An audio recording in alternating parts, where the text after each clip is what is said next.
క్యూనే న్యూస్కు స్వాగతం.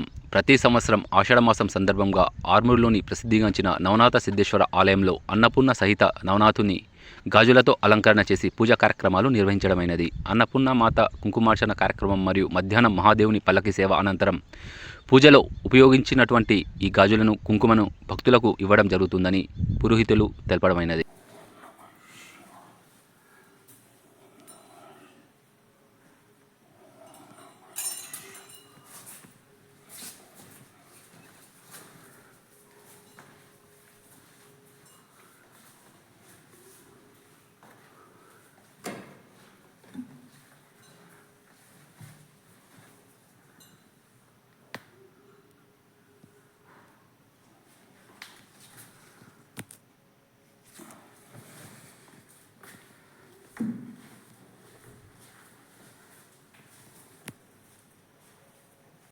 ఎప్పటికప్పుడు వార్తలను వీక్షించేందుకు Q9 న్యూస్ ని సబ్స్క్రైబ్ చేసుకోండి, లైక్ చేయండి, షేర్ చేయండి. విలువైన సమాచారాన్ని ముందుగా మీరే తెలుసుకునేందుకు బెల్ బటన్ ని క్లిక్ చేయండి.